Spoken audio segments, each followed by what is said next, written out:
Dr. Moitkara, a men's health expert, discusses the often overlooked risks of masturbation for men over 60.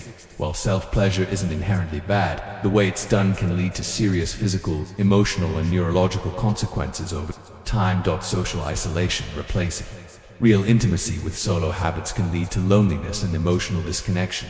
Skin micro-lesions. Aging skin becomes more fragile. Aggressive techniques and lack of lubrication can cause irritation, inflammation, and infections. Desensitization. Repetitive habits train the brain to respond only to specific solo stimuli, reducing sensitivity and arousal with a partner.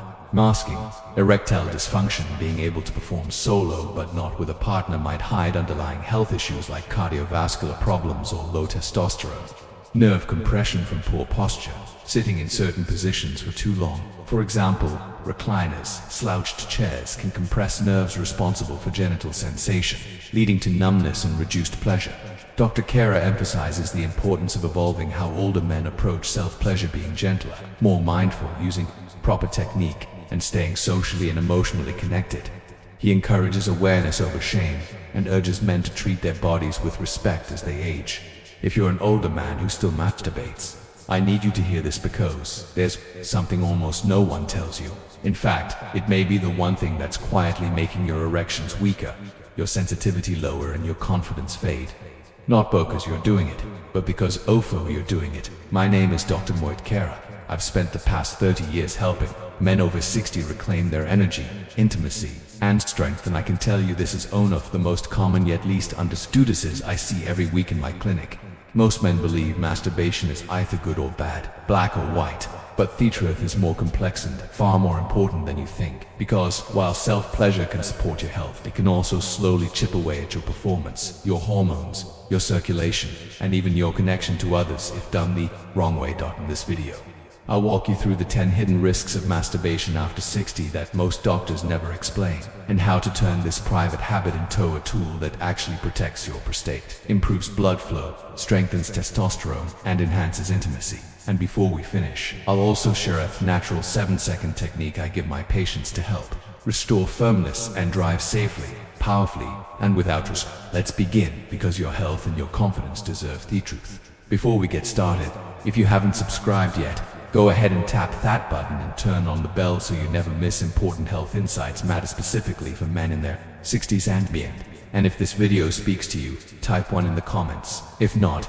type it. I value your feedback, and it helps him create content that truly serves you. Now, let's talk about the part most men ever see coming, because the danger isn't just physical. It starts much deeper. The first hidden risk of masturbation after 60 is one I've seen silently erode the emotional well-being of countless men, and yet no one warns you about it. It's not about your body, that's about your connection to the world around you. Risk number 1, social isolation. I remember sitting across from a patient of mine, a retired high school teacher, 67 years old. He had that quiet look in his eyes, the kind of heaviness that doesn't come from age, but from being unseen. After a few minutes of small talk, he leaned in and said, "Doc, I haven't touched another person in months, but I still take care of things on my own." That question stuck with me, not because of the act itself. There's nothing inherently wrong with self-pleasure. In fact, when it's done with intention and balance, it can be a healthy part of a man's sexual life. The problem is what happens when it becomes a replacement for intimacy rather than a support for it. Many men in their 60s, 70s, even 80s find themselves drifting into quiet routines. A solo release becomes a comfort, a habit, a way to feel something even for just a moment. And slowly, without realizing it, they stop seeking connection with others emotionally, romantically, even socially. Masturbation fills the gap until the gap becomes a canyon. It's not just about sex, it's about the subtle, painful withdrawal from life. From hugs, from laughter, from eye contact, from feeling seen as a man, not just a patient or a pensioner. I've seen men lose the desire to date, to touch, to engage, simply because solo pleasure became easier than facing the vulnerability of real connection. And here's the truth that few will say out loud. Physical touch is more than pleasure, it's medicine. It's what keeps your emotional circuits firing, your testosterone engaged, and your sense of self-worth alive. When you stop reaching out, your world starts shrinking. Not because you're getting older, but because you've stopped believing anyone wants what you still have to give. So If you've noticed yourself turning inward more and more, if your private life has become your only source of connection, that's not a failure. It's a signal, reminder that you're wired for more, and that more is still possible no matter how long it's been. Reclaiming that connection doesn't have to mean jumping back into dating or kissing romance. Sometimes it starts with something as small as calling an old friend, joining a local group, or striking up a conversation with someone new. Intimacy isn't just physical, it's being seen, being heard, being human again. Because the moment we stop believing we're deserve closeness, the moment we start settling for isolation disguised as independence, while emotional distance is one hidden danger, the next one hits closer to the body itself. Something most men don't even realize they're damaging until it's too late. Let me show you how it is and how to avoid it. Risk number 2, skin microlesions. Not long ago, a patient in his early 70s came to see me with a concern that he felt embarrassed to even mention. He said, "Doc, I've noticed irritation down there after and it's been happening more often lately." I could all by his voice he was genuinely worried but also a bit ashamed. Like if this was something he should have grown up by now. Here's the truth. The skin of the penis, especially as we age, becomes thinner, more delicate, and slower to heal. The body loses some of the collagen and elasticity it once had in youth, combined with decades of friction, and it's no surprise that many older men develop what we call microlesions, tiny tears or abrasions in the skin that can happen during masturbation, especially when done too aggressively or without proper lubrication. Most men don't even notice it at first. A little redness, a mild sting afterward, maybe a slight sensitivity for a few hours, but over time, these repeated micro-injuries can cause inflammation, irritation, and even they can make sensitivity worse, not better. And in some cases, they open the door to infections, bacterial or even fungal that thrive in warm, moist environments. The worst part, many men think that discomfort means something is wrong with them, with their hormones or their nerves, when really it's just their technique with it needs adjusting. Masturbation isn't supposed to hurt. And if it does, it's not a sign you're broken. It's a sign your approach needs to evolve with your body. So, what can you do? First, be gentle. You're not 25 anymore, and that's not a weakness. It's a Rio Santo treat your body with more care and respect. Second, always use a good quality water-based lubricant, not petroleum jelly, not spit. A proper lubricant reduces friction, prevents steering, and actually helps preserve sensitivity over time. Third, slow down. You're not racing the clock. This is about connection, not completion. I often tell my patients this stage of life isn't about less pleasure. It's about better pleasure, wiser pleasure, the kind that respects the body and honors the years behind it. There's nothing shameful about adjusting how you tuck yourself. In fact, there's power in it. You're learning to work with your body, not against it. And that's what real masculinity looks like at this age. Awareness, not avoidance. Now if friction and irritation are warning signs you can feel, what about dangers you can't? What if I told you there's a hidden risk that affects not your skin, but your brain? One that slowly trains your body to stop responding to real-life intima-style tagger. That's what we're exploring next, and I promise it may just change your way you think about your entire approach to pleasure. Risk number 3, desensitization. He was 64, sharp-minded, healthy, still working part-time. And yet he sat in my office looking defeated. "Doc," he said, "I can't feel anything like I used to. I can get there on my own, but with my wife it's different. I don't know what's wrong with me. I see this more often than you'd imagine, and it's not always about low testosterone or circulation. Some meta-methods about what I call the quiet conditioning of the nervous system. You see, when a man masturbates in the exact same way over and over, same grip, same rhythm, same pressure, same fantasia scream, the brain and body begin to associate pleasure only with that specific pattern. It's like carving a deep trench into the ground. Every time you pour water, it follows the Satan path. After a while, it forgets how to flow anywhere else in sexual terms. This is calidation. And for men over 60, it often shows upus difficulty feeling arousal with a partner, needing more intensity to get same result, or struggling to climax without recreating a very specific environment. What once felt natural now feels like work. And that creates confusion, frustration, and even shame. But it's not a moral failure, it's not even a medical one. It's neurological conditioning, and the good news is it can be unlearned. Start by changing the way you tuck, vary the speed, change your grip, explore different positions, try engaging your imagination rather than relying on external stimulation every time. And most importantly, slow down. Don't rush toward release. Let your effects slow when you create variety and stimulation. You reawaken sensitivity, not just in the body, but in the brain. And here's something I tell every patient who struggles with this. Your nervous system is not broken. It's just being overtrained in one direction. What TT needs isn't shame. It needs patience, permission, and time to reset. I've watched men restore connection with their partners after years of numbness simply by practicing differently. They didn't need pills or procedures. They needed permission to explore themselves with curiosity, not urgency. This risk is subtle, and that's what makes it dangerous, because you might not even realize it's happening until distance between you and your partner feels too wide to cross. But the bridge can be rebuilt, and it starts by retraining how you're spin to pleasure, both alone and with someone else. Now, if desensitization is something that changes how your body feels pleasure, the next risk is even more dangerous because it can hide something It's the one that most men overlook, and it often goes undetected until it's too late. Let's talk about it, because what you don't now hear absolutely can have. Risk number 4, masking erectile dysfunction. I once had a man in his late 60s come see me after putting it off for almost a year. He looked healthy, worked out 3 times a week, had been married 4 decades, but something was weighing on him. After some gentle conversation, healthily admitted, "I can get hard when I'm alone, doc. But with my wife, it just doesn't happen." So, I've stopped it. That moment was heavy. Not because he was broken, but because he didn't realize his body was sending him a warning. What he thought was a minor intimacy issue was actually the early signal of something much deeper. Possible vascular disease, blood sugar imbalance, or hormonal decline. Here's what most men don't know, and Dr. Stant always explained. The penis is like a barometer for your cardiovascular. When blood flow slows down, when arteries become less elastic, when hormone levels drop or nervous sensitivity fades, your ability to get and keep an erection with a partner is often the first thing to change. But because masturbation is usually easier mentally, emotionally, and physically, many men assume everything is fine. They're still functioning, just not there. But that assumption can be dangerous.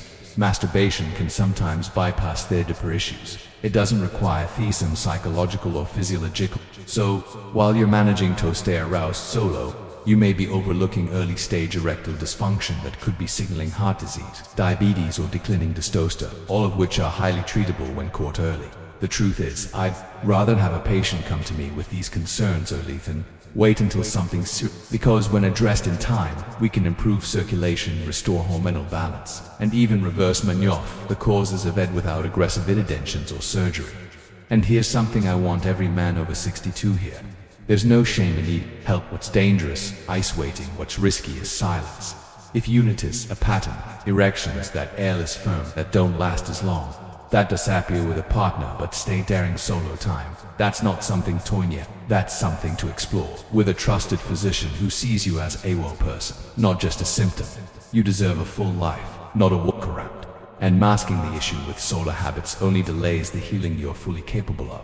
Now, if this risk hides within your blood flow and hormones, the next one comes from something even more surprising. Something as simple as how you are sitting, and believe it or not, the position you're in could be quietly dagging a key nerve that affects pleasure, sensation, and long-term pelvic health. Let me show you how to avoid it. Risk number 5, nerve compression. From poor posture a few years ago, I met a man in his early 70s. He came in complaining of a persistent numbness around his groin that had slowly gotten worse over past 6 months. He thought it might be a circulation issue, or maybe his age finally catching up to him. But after a full evaluation, I realized it wasn't vascular, it was neurological. That culprit something deceptively simple: how he was sitting. What most men don't realize is that posture, especially during masturbation, plays a major role in nerve health. Older men spend more time seated in recliners, office chairs, or hunched over in quiet privacy. And while that might seem harmless, the pressure from sitting on hard surfaces or in a slouched position can slowly compress the pudendal nerve, the nerve responsible for sensation in the penis, perineum, and surrounding pelvic floor. Over time, that compression can lead to numbness, tingling, loss of sensitivity, and even pain during or after sexual activity. It often starts subtly. Maybe feel a little less responsive, or there's a strange buzzing sensation. But if left unrest, this can become a chronic and harder to reverse. It's frustrating because most men think the problem lies in their hormones or their desire, when in fact it's simply a mechanical issue. But the good news, I sense you understand it. It's easy to correct. The solution starts with awareness. Avoid masturbating while sitting on hard chairs or slouching forward. Instead, choose a reclined or lying down position where your spine and pelvis put a pillow under your knees can take the pressure off your lower back and help open up the pelvic area. Also, take regular breaks from sitting throughout the day. Stand up, stretch, let the blood flow. Your nervous system needs movement just as much as your muscles do.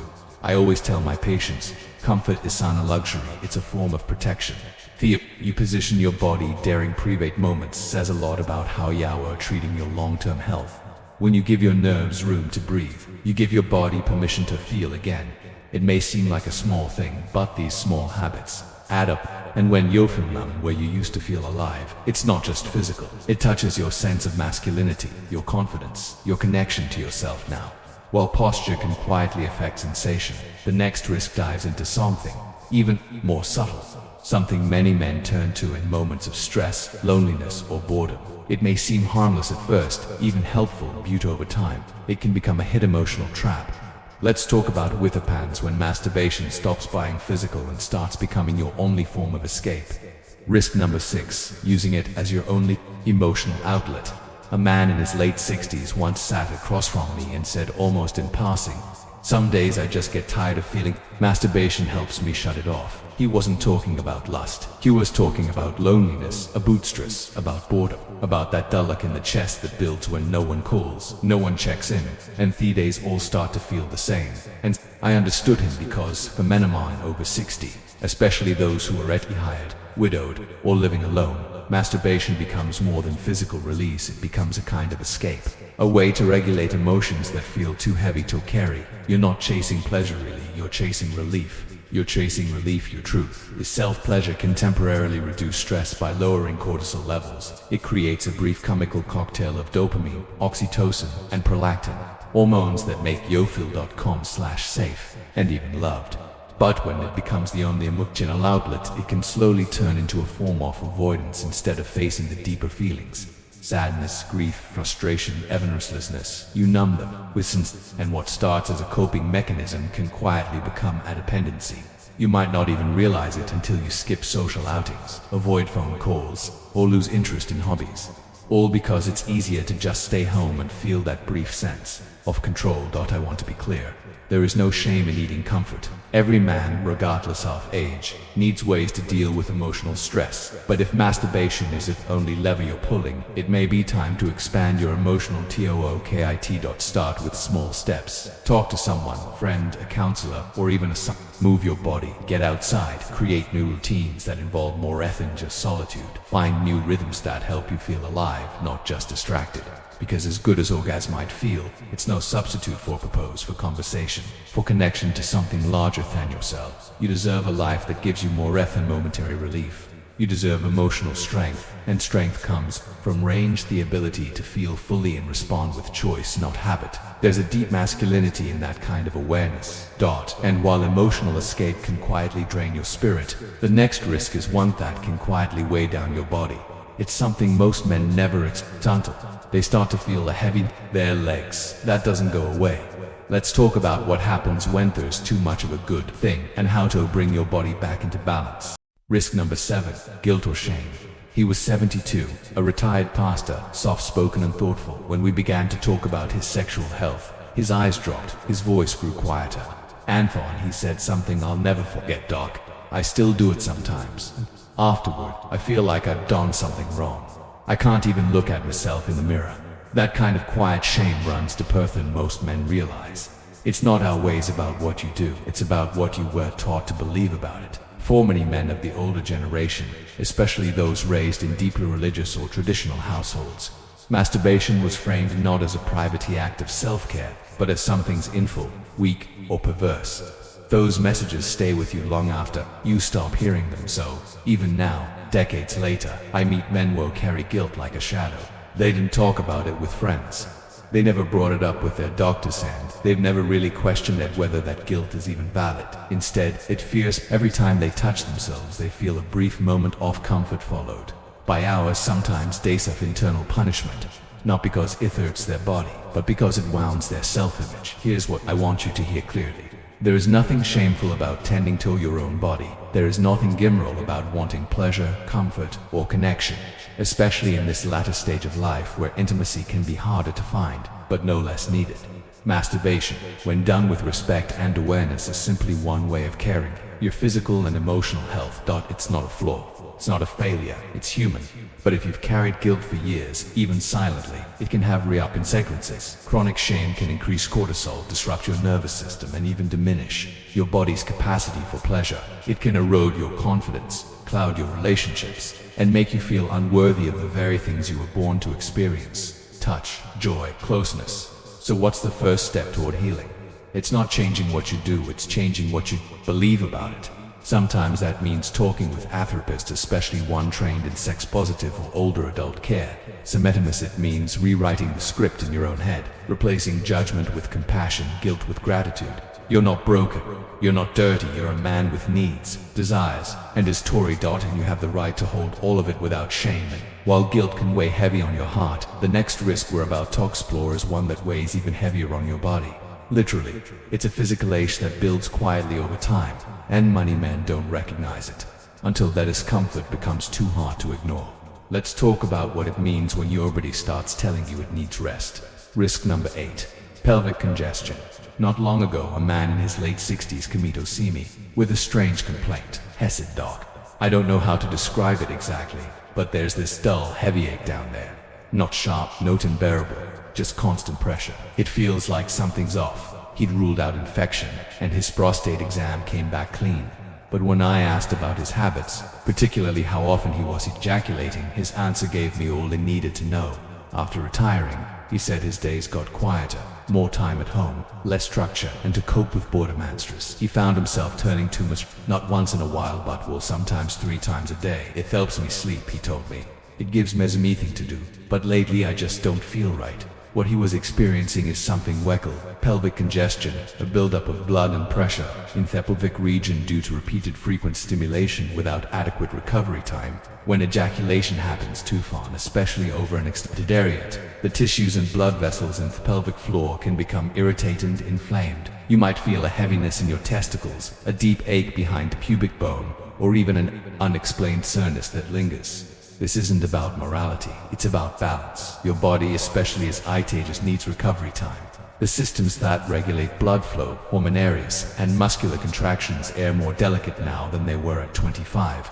That doesn't mean you're fragile, it means you're wiser. And that wisdom gives you the chance to listen more closely if you're experiencing that dull pelvic heaviness or even a sense of fatigue or tension after frequent masturbation. It's your body's way of asking for space, for rhythm, for moderation. Most men over 60 do best with a few days between sessions. Not because more is wrong, but because recovery is just as important as activity. And remember, more isn't always better. Pleasure doesn't increase with repetition. In fact, when you give your body time to reset, sensations often return stronger, more vibrant, and more fulfilling. You don't have to live with that dullard. You don't have to push through discomfort or ignore your body's quiet signals. Sometimes just a little change in timing makes a big difference in how you feel physically, emotionally, and sexually. Now, while pelvic congestion is a signal your body sends from below, the next risk we'll explore starts on the alarm level, and it matters most if you're still considering fatherhood, because as even in your 60s or 70s, but you'll want to hear how this next habit could quietly be working against your chances. Risk number 9. Potential impact on semen quality. He was 61. Newly remarried, and full of quiet excitement when he walked into my office. My wife and I have been trying for a baby, he told me. She's younger, and we're hopeful, but it's been 6 months now, and nothing. He wasn't impacted. Not yet, but I could feel through it of his hope and the pressure Tommy did. After reviewing his labs and lifestyle, everything looked fairly solid. Good hormone levels, no major health red flags, but when I asked about his education habits, he paused. Pretty often, he said, every day, sometimes more. It helps me relax, and I figure more the better, right? That's a common belief. But when it comes to fertility, it's not quite that. See, while frequent ejaculation is harmful to most men, it can temporarily reduce semen quality, particularly sperm concentration. That means that even though your body is producing sperm, it may not be giving each sample enough time to replenish at optimal levels, especially for men in their 60s and beyond. when natural sperm production is already slowing down a bit. This can matter more than most people realize. Now, this isn't to say that daily ejaculation will destroy your fertility, not at all.